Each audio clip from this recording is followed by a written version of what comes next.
Hello, everybody, and welcome back for another episode of Spill the D. My name is Gina. I'm one of your hosts, and I'm joined here, as always, with my fantastic co-host, Rick. How are you? I'm doing pretty good. How about yourself? I am doing swell.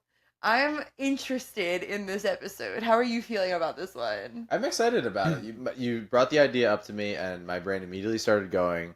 And you reached out to the listeners on Instagram, and they gave us a lot of really good responses.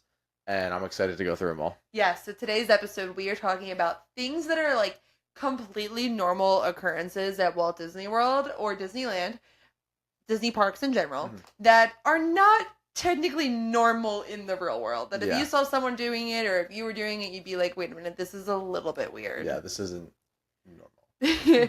Now, before we get into it, I want to clarify, we're not judging people for these things. A good amount of things on this list we also do, or we have done at some point, so this is not meant to be a judgmental episode. No episode is meant to be judgmental, but it's like, just need to clarify, it's not meant to be judgmental. It's meant to just kind of laugh along with like, oh yes, I also do that thing. Yeah, exactly. I think we do almost everything on this list. So. I think so. I really think so. Before we do it, we have one piece of Disney news. Go ahead. So, for those that aren't aware, Flower and Garden Festival has started at Epcot. It started today. Yesterday. Today, the day we're recording. Yesterday, the day you're listening to this. March 5th. Yes. Now, what is Flower and Garden? So, honestly, I don't have a textbook definition. I know there's a lot of topiaries, and I know there's a lot of food stands, and that's about it. Yeah, it's the festival around Epcot with the flowers and the foods and the nice fresh foods and the gardens. And yeah. I feel like that's the best way to describe it. I mean, there's really nothing else to go off of. There's a lot of different topiaries of different characters. And like Gina said, there's a lot of what seems to be fresher food. Feels fresher. It does. Drinks made out of a lot more fruits and vegetables, a lot more natural things throughout Epcot. They also have different exhibits that you can go into for Flower and Garden to kind of bring you into it. So it's a very cool festival. It is my second favorite festival. Do they have the butterfly thing or no? Yes, of course. Okay. Now, this is my second favorite festival after Festival of the Arts. Where does it fall for you? It's probably tied for second, I would say. Festival of the Arts is definitely first. And then this is close. But Festival of the Holidays is really good too. Underrated. It's the sleeper pick. Festival of the Holidays? I think, yeah. Yeah, and I think it gets a few extra points because it is around Christmas time and it's very, very happy and all that. But Flower Garden and Festival of the Holidays, I think, are tied for me at second. Okay. I feel like there's more to do at Flower and Garden, and that's why it's my second. Because I'm not normally a flower and garden type of person. Uh-huh. Like, I kill every plant. I don't know what that's called. It's whatever the opposite of a green thumb is. Black I thumb? have it, so I have no interest in gardening or flowers or anything like that. But if you want to follow along and see some of the fun that's happening at Flower and Garden, maybe decide if it's a good trip for you for next year. We're going to be going later in April, but until then, our friends over at 407 and Beyond are already going. So make sure you're following them on social media. If you don't already know, we're the official podcast of 407 and Beyond Vacation Co., a Disney and Universal Orlando travel agency that books and plans family vacations to Disney, Universal, Royal Caribbean, Sandals, so much more. Doesn't cost any extra to book with them. Their services are totally free. Their travel agents do everything, and all you have to do is show up and have fun. So you can get a free quote at 407vacations.com. Did I say Orlando weird? Orlando. I said like Orlando. That was weird. Felt weird. I don't know if it was weird. Felt Didn't weird. sound weird from my end, but... Okay. I'll listen back while editing. Be like, yup, that was weird. Okay, so we do have our list. Weird in general, but not at Disney. Yeah. I have it broken down into 4 categories. Okay. Now, their listener submissions are mixed in with ours, which was probably the only way to do it because a lot of the things they said, we said, and some of them said the same thing worded 5 different ways. Yeah. So everything's just mixed together and compiled into one list, and let's get into it. You want to start with just in the parks? Yeah, we can get going. So, the first one we have is the overall concept of Lightning Lane. And what we mean by this is the fact that you could just cut the line. By paying. By paying. So, like, it would be if you were going to the grocery store and there was a long line for the grocery store, and you were like, I don't feel like waiting for this anymore. And they had an option that you could pay $20 and go to the front of the grocery store line. And cut in front of everybody else. And that's just, it's normal at Disney. no one questions it. There's a special lane, and the people that pay money get to go in that lane, and they don't have to wait as long. But in the real world, if that was a thing, one, it wouldn't work because people aren't necessarily as in a good of a mood as they are in Disney World. So there would probably be a lot of people complaining.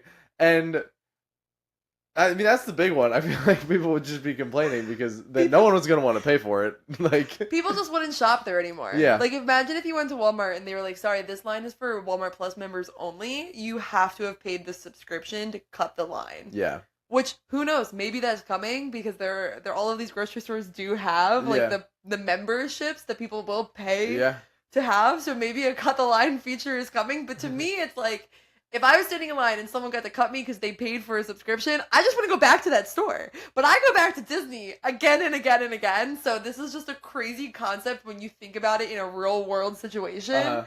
But it works at not only Disney. Every amusement park does it just about. Six Flags around the corner has a pass that you can pay for that to cut the line all day. Like, it makes sense for amusement parks and theme parks. But it's just such a wild concept when you think about it in the real world. It is, yeah. And you think about it in the sense that, like, it's normal at Disney if you saw a family of 2 going with their lightning lane, you're like, ah, cool, whatever. You see a family of 8 going with their lightning lane, you're like, okay, cool, whatever, they paid for it. But if you're at the grocery store and you were in line of like 10 people and there's a separate line next to you and people walked up with like a carton of eggs, you'd be like, all right, whatever. They just got a carton of eggs, it's fine. But if a person walked up next to you and they had full cart of groceries, now we got a problem. And that's where I think the big discrepancy and difference comes in. I think we struck a nerve with Rick because this just happened to him the other day. They didn't pay to cut the line. Oh my gosh, I got stuck in the longest grocery line. It was terrible. But yeah, so my logic on this one, this was not listener submitted. This is where my brain went, guys. It's just such a wild concept to imagine in the real world. The only spot that it does work in the real world, but it's still different, is TSA pre-check. But the difference with that though is you're not cutting the line, you're going in a different line, which is not what happens at Disney. At Disney, not that you're cutting the line with Lightning Lane, but they're stopping the standby to let the Lightning Lane You end up through. at the same spot with Lightning Lane, whereas something like pre-check, you're going into a difference, but you never see the same people. No, you're going into so two it separate is a little security different, but screenings. That might be one of the closest examples we have to like the real world where a separate close area. But I cannot imagine, like, even a separate grocery store area. Okay, that makes sense. But as soon as you make it that they're going to the same cashier, that's when it would. That's when people would never go back. Problem, People would never go back. But when it comes to amusement parks, we're like, you know what? That's a great idea. Makes sense. Maybe I should pay for it. I didn't feel like paying for it this time. I get it. Yeah, my fault, really. Truly, it's my fault. Yeah.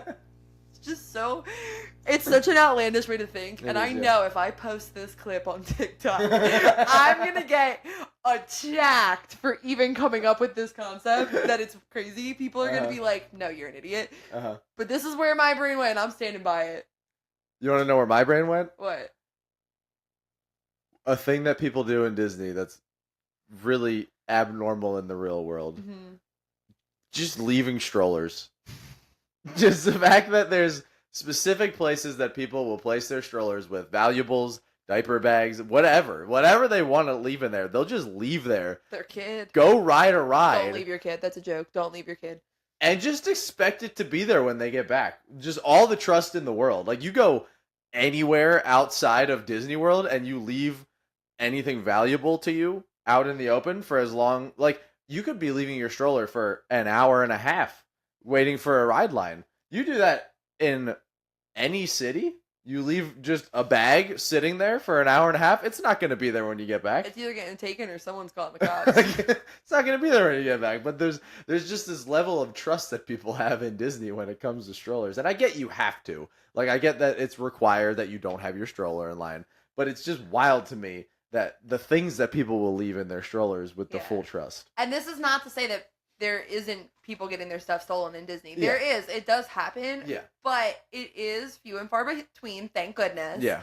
And we've done it. We've left a bag with everything we own in it. Basically, we just take out our valuables and we're like, okay, if someone takes this, as my mom always said, they must need it more than I do if they chose to steal this from me. Yeah. So, like, we take out our valuables and leave it, but there are people who will leave just a camera sitting there. Yeah. My aunt did get her camera stolen because it was sitting right in the Yeah, stroller. like you said, it does happen, but like if you were to place 10 strollers in Disney World or Disneyland in the stroller section with valuable items in them, maybe 2 of them get stolen. You go to like New York City and you place 10 strollers of valuable items, those strollers are completely empty if they're even still there by the time you get back. You go to a grocery store and leave the stroller. People are going to be like, why is the stroller just, what? Yeah. This doesn't make sense. Like, and they might take the stuff out of it. Yeah, so it just cracks me up, the level of trust that people have with things like that. Yeah, in it's Disney, fair. as opposed- And you know what? Again, that kind of falls into like any amusement park logic, but I do agree with you that there is more trust at Disney than when you go to like Six Flags. Like,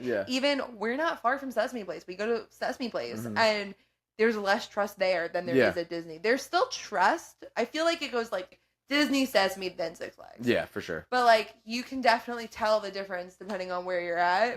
But people at Disney do tend to leave a lot more stuff and just leave their strollers out and about. Not normal other places. No, it's not. You're not leaving your stroller at the county fair. Nope. Okay, this is a funny one. This one, neither of us thought of. This is completely listener submitted. Napping in public. This one's funny because I think of you immediately with this because you're not really a napper. No. But I have multiple pictures and videos of you napping around Disney World. Just in a corner when you could find one. On the rides that you get bored on. Just closing your eyes on Carousel of Progress. Closing your eyes on the People Mover, like the nice relaxing rides. Like, people will nap anywhere in Disney if they get the chance to do it. The best is the video of you under the dinosaur in Dinoland. Of you laying on the ground with our nephew, just taking a power nap. Well, that was my second nap at that time because that was my concussion trip. Yes. And I also napped outside of Everest on a bench that I found. And that was one of the best Disney naps I've ever had in my life. And didn't you fall asleep in the Finding Nemo show? Or you always had your eyes closed? Yeah, I don't know. I don't know that I went in the Finding Nemo show, but if I did. I definitely had my eyes closed. So, napping in public, way more common. We're not even just talking kids, adults all over, every age. It's not just the old folks finding a bench. It is everyone finding a bench, finding a plot of grass, finding anywhere. Oh, on the hub grass, the power naps on the hub grass. Yeah. Going back to the strollers, the parents that you see sitting on a bench with their head on the stroller. No, my favorite is when you see a parent in the stroller and the kid pushing it. When it's like when there's like a little bit of an older kid, you know what I mean? That always cracks me up. That one, it's few and far between, but it's hilarious when it happens. Yeah. But yeah, napping in public, not as often in the real world as you see it at Walt Disney World. Yeah. All right, this one is probably this is the one the marquee. Yeah, this is probably the marquee. People think this is really weird that Disney people do, and it's eating on trash cans. This is the one you all came for. You knew we were going to say this. And again, you're not going to go to New York City and eat on a trash can. It's just not going to happen.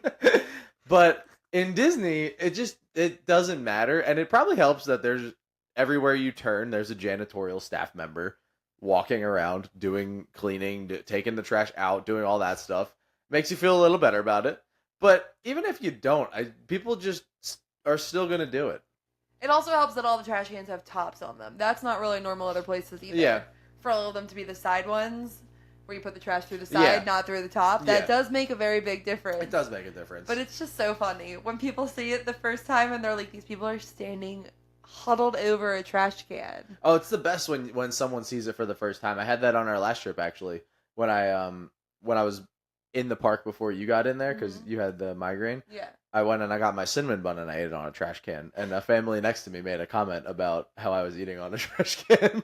Well, that's at Gaston's, which has minimal seating. I know. So that was a fair spot to stop. Yeah. I respect that. Because you know what? Sometimes in Epcot now, they put a lot more tables. And sometimes I look around and I'm like... People are at a trash can for no reason. I'm like, there's a table right next to you. Like, you chose this for the lifestyle, which is fine. I respect it. But it's just funny, like, it's like... You didn't even try and find a table. You wanted that Disney eating on a trash can experience. But that one is like, you probably tried. There was no tables. It was another one of those line situations. I wish I had Lightning Lane. But I got in the longest line, and by the time I got out, there was no tables left. And there was one trash can and one cinnamon bun, and I knew I was only going to be there for 3.5 minutes, so I just posted up on the trash can. And like I said, the family next to me made a comment about it, and I was like, I won't be here long, don't worry. Not every restaurant has it, but I think what you're looking for there is mobile order. Okay, this one. Something that's kind of abnormal in the real world, but completely normal in Disney. 20,000 steps a day, 10 plus miles a day walking around. Yeah, the amount of people that work an office job and then maybe get to the gym for a little bit, but don't get like a lot of exercise in during the day, and then they just go to Disney and all of a sudden they're walking 10 miles 5 days in a row. It's like, I always feel like that's like half the people there. I feel like it's going to kick your butt. It will, yeah, you'll feel it for like, sure. Real quick. I'm looking to see how many steps I took today.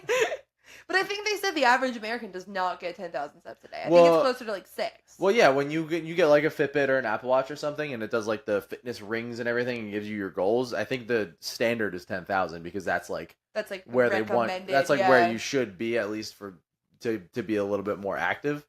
And yeah, I mean we've finished days in Disney with 30,000 steps. Like the day that I ran the half marathon and then went to the park. Oh, you had a lot of steps. I don't remember what it was the day I ran the marathon and then went to the park, but the day that I ran the half, I remember I had 26 miles at the end. Yeah. So I did like 13 miles running and then 13 miles around the parks after, rough, like give or take. Yeah.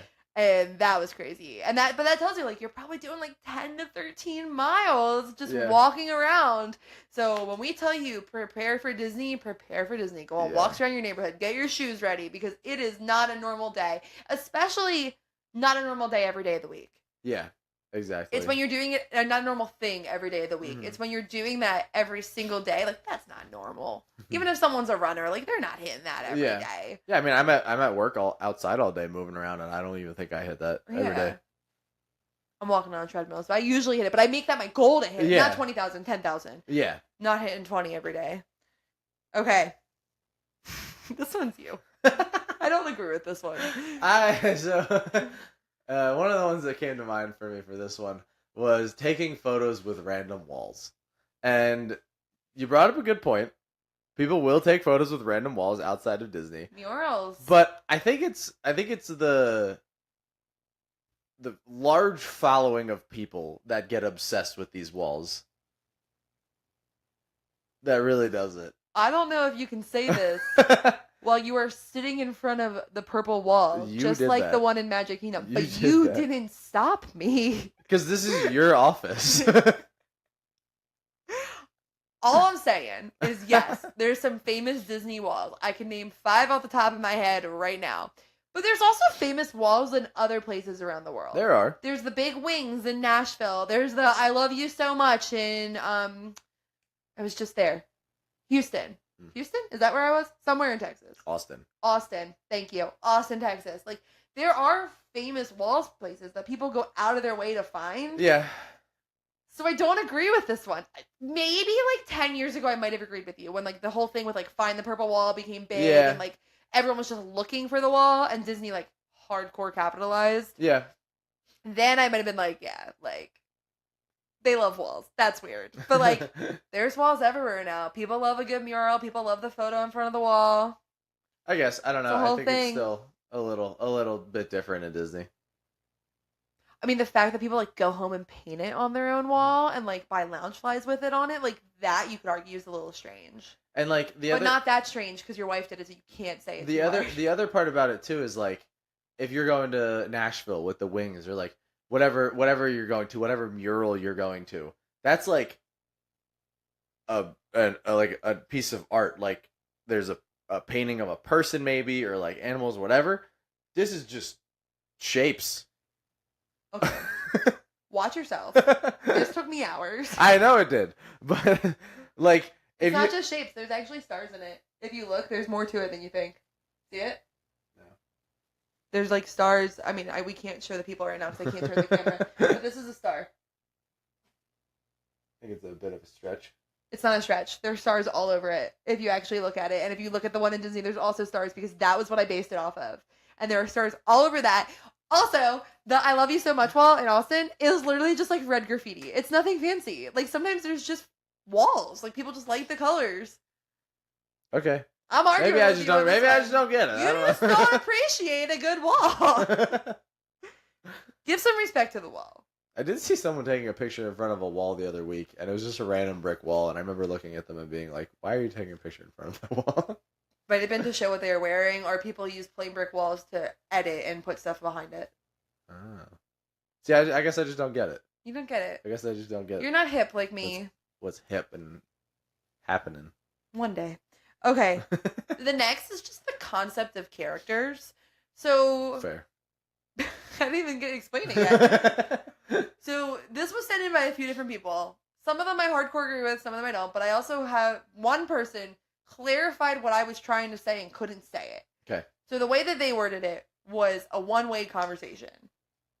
It would be weird if you went in public and you met a celebrity, someone you've been dying to meet. In this case, the celebrity is Mickey Mouse. But let's say the celebrity is Tom Cruise.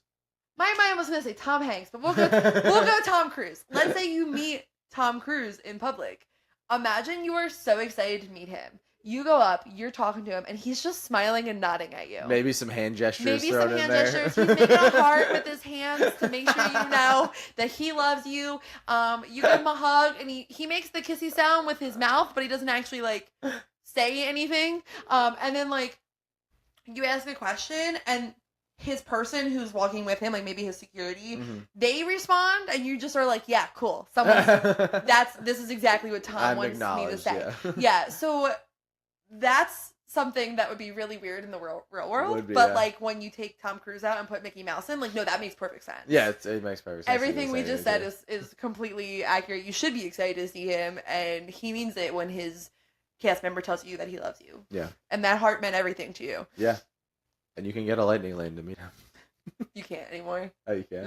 No. But again, we're not saying this in a judgy way. We also go meet Mickey Mouse.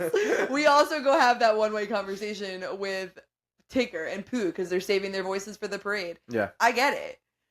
It's just funny to think about when you switch in Tom Cruise. Yeah. That you're like, huh, so when I meet that celebrity. Yeah. Somebody actually did say the way that adults geek out over characters. I get what they're saying. How, like, that would be weird if you saw, like, the Chick-fil-A cow and the adults geeked out. That would be kind of weird. But I'm trying to switch it in my head. Okay, if this was in the real world, this would be Tom Cruise. I get what they're saying. Why Tom Cruise? But, I don't know, that was the first thing that came to my mind. I get what they're saying, but the other thing that comes to mind for me, like, in the real world, too, is, like, outside of Disney, that makes it, like, not as weird, I guess, is, like, people in Japan are very, very, like, into characters as well. Mm-hmm. So, like, Pokemon, for example, if someone in Japan were to see, like, Pikachu, they'd freak out and they'd go, like, talk to him or whatever. And, like, it's the same thing in Disney.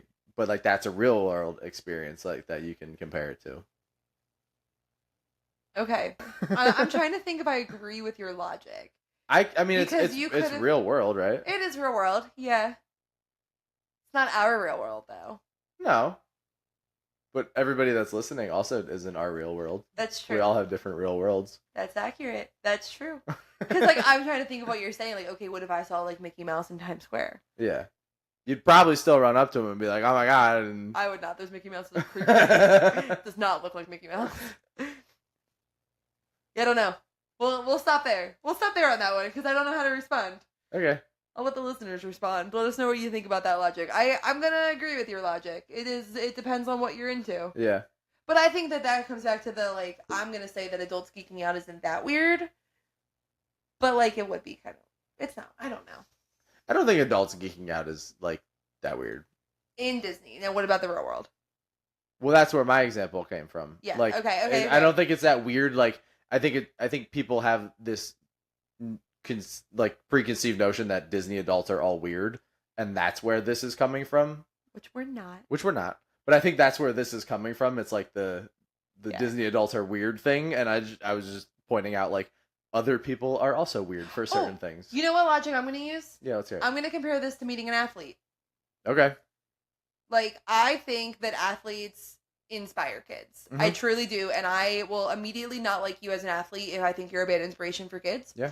But I don't think it's that weird when an adult is excited to meet their favorite athlete. Because we're getting to the age now where athletes are younger than us, and I realize that, and I'm like, is it weird if I get excited when I see this guy who's 20 years old, like, them cheering them on. But like, I don't think it's that weird to go up and ask for their autograph. I disagree, but You think it's weird to geek out over an athlete? Like, yeah, I think so. Interesting.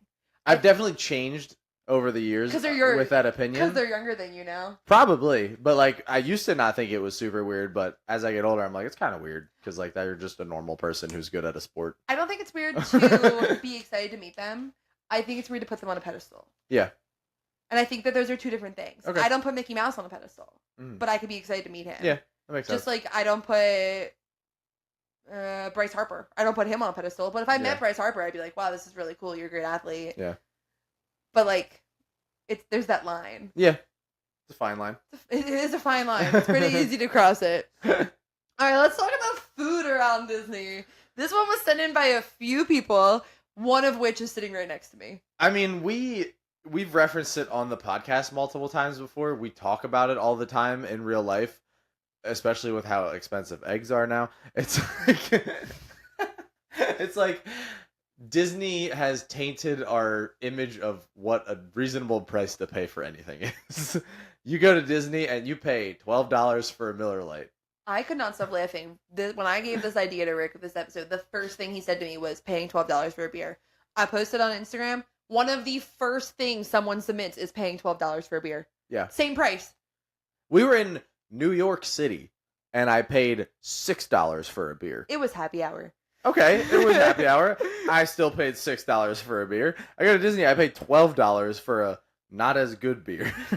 And then someone else said paying $22 for a margarita. Yeah. Which is true. By the time you tip and if there's tax on it, I don't know. I think there's tax on alcohol. Yeah. So like $22 for a margarita.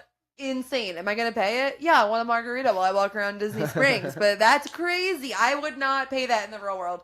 If I was somewhere else, if I was just at the local bar and I saw $22 for a margarita, or let's round down, 18, I'd still be like, you're joking. No way you're getting that money from me. Yeah, I think about it too with like the alcoholic beverages that they do. Like if you get a non-alcoholic versus an alcoholic, it can sometimes be $10 to $12 more for whatever little amount of alcohol you're going to get in there. Like it's supposed to be a shot, but are you really getting a shot? You don't know. I remember Brian getting the espresso martini, and he got a double shot. Mm-hmm. It was like a spiked one. I don't know how. Oh, it's martini. Always spiked. I'm sorry. My brain's off right now. But he got a double. Yeah. And it was like almost $30. Yeah, insane. I think it was like 26 maybe, and then he tipped, obviously. Absolutely. So insane. It was just like so much. It's like you just spent that much money on coffee, basically. On one drink. Coffee martini. Yeah. That's crazy. One drink. Yeah. I mean, it was a double, but still, yeah, the amount that people are willing to pay for alcohol or even just some food items, and then it's just the amount that you would not pay anywhere else. Yeah. I don't know if I agree with this one. So the next one that we have, this is weird in the real world, but not in Disney. Mm-hmm. Surviving solely off Mickey-shaped foods. I think we have to kind of twist this one almost like the Tom Cruise thing again, where it's like we can't go, I don't think we can go specifically Mickey, but like surviving off of specifically shaped foods. Like imagine if you're going through your daily life, like if my waffles in the morning aren't shaped like Mickey. No, not. I'm trying to think of something in the real world. I'm sticking with the Mickey shaped. I think that that's one thing that needs to transfer over. So in Walt Disney World, it's Mickey shaped. In the real world, it's Mickey shaped.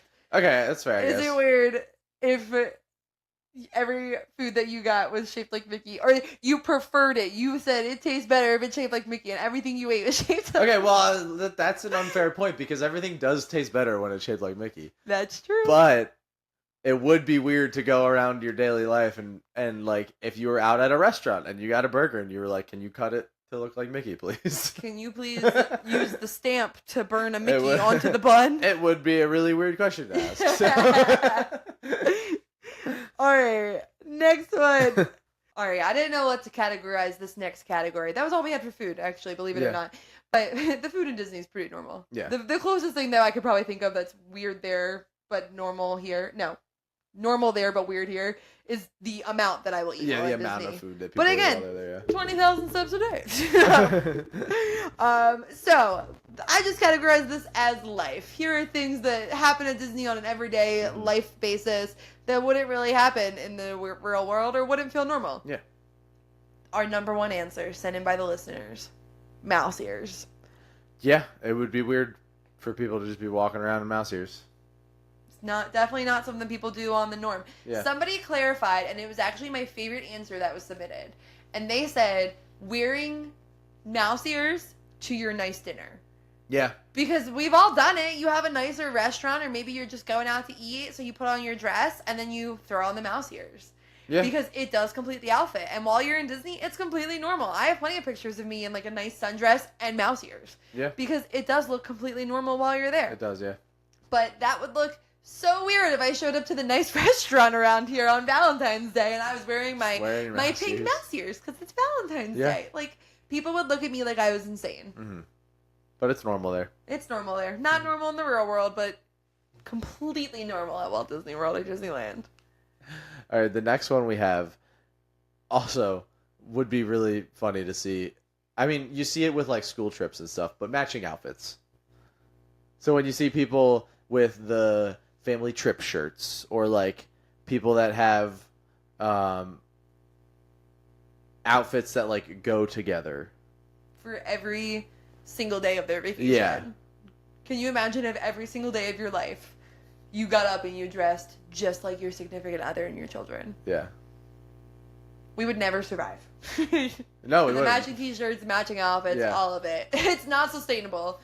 And it would not be normal in the real world. But at Disney World, it's completely normal to see a family of 20 people walking up in the exact same shirt. Mm-hmm. Again, we're going back to the grocery store.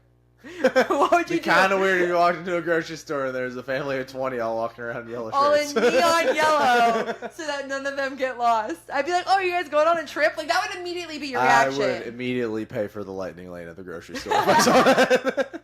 Every one of them has a full cart. My immediate reaction would be, are you going on a trip? Yeah. Which just proves how much you're getting ready to go somewhere. Okay, this one, it might be more of a personal thing, but I have seen it. Okay. Just glitter everywhere. Completely normal at Disney. Weird in the real world when you think about a normal everyday life. It's some people, they have the glitter on the face, they have the glitter in the hair. I've done it. The glitter outfits, the pixie dust in my hair. I have glitter on my eyes, like full on glittered out like it's Coachella. Yeah. Walking around at a theme park. That was where my mind initially went when I saw this one. Was you don't see a lot of people walking around with the glitter like on their face and in their hair and stuff, like you said. As much as people will have like different color hair or like stuff like that, like they don't just put glitter in their hair. Yeah. There's not just sparkles everywhere. Yeah. So that one is a little weird outside, but you have like the glitter in the hair, the glitter on your face, and then your glitter mouse ears. Yeah. I can't say anything. I have tinsel in my hair 24/7. You do. But I don't know. I don't think you can see it on the screen though. Like, I don't think it's something. I don't know if it comes through that well. Like, you can see that there's something there. It's different than your normal hair color. But I don't know if like people can see it. But there's glitter in my hair at all times. But I'm also not normal when it comes to glitter. Yeah. But yeah, people walking around like it's Coachella completely decked out in glitter, that's totally a Disney thing. I mean, obviously, Coachella. There's other places where that is normal, but if we're just talking in the real world, yeah, it's not normal. Yeah. This next one is objectively hilarious to think about if people did treat this the same as they do in Disney, and that's dressing like the characters. As in, like, Disney bounding. Okay. How people do it. And I think it's objectively hilarious to think about in the real world, like, if you're just walking down the street and you just see, like, someone dressed like Indiana Jones. Just, like, walking down the street. He's got, like, the whip in hand and everything. And then, like, 2 seconds later, you see someone walking down the street with a giant Dalmatian jacket or something and dressed like Cruella de Vil. Like, it'd be really funny to just see that. But, like, in Disney, it's like, that's cool. That person's bound like Ariel today. Like, well, it's one of those things too that like when you go to Disney, you get it like ingrained in your head. So then when you do see someone walking around in public and they're wearing a red shirt and yellow pants, you're like, oh, they're Disney bounding as Winnie the Pooh. Even if they're not, that's your immediate thought is like, oh, they're Disney bounding. Just like normal. You wore a black shirt and red pants. You are clearly trying to be Mickey Mouse. Yeah. Like, I feel like that's almost like scarred into your brain. It's like normal to like for your mind to go there when you're in Disney, but then when you're out in the real world, like you said, if you saw someone in red shorts and a yellow shirt, you'd be like, that's kind of weird, but do you, I guess. I remember I bought this skirt. It was a golf skirt, but it was purple, and I showed it to someone, and I was like, isn't it so Rapunzel? And they were like, that's not normal. That my reaction was, isn't this so Rapunzel? Because I was like, oh, I could like wear it to Disney like with a right color shirt, and then it would like totally be Rapunzel. And they were like, that's a weird... It's a weird place for your mind to go. Like that when you bought it because you thought it looked like Rapunzel, but you were going to wear it on a golf course. There are Disney golf courses. There are. You can Disney bound on the golf course. You can. Honestly, it's prime time to do it with the golf skirts. Yeah, you can get a lot of different outfits in. Or Moana would be a good one. For Disney bound. A golf skirt. Because like you can wear like a khaki with like a reddish orange shirt. Yeah, it'd be good. You also might look like a Target employee then, though. You got to find the balance. You might, but there's no Targets on Disney property, so you'd be fine. That's helpful. That is helpful. Okay, last one for like lifestyle. Okay.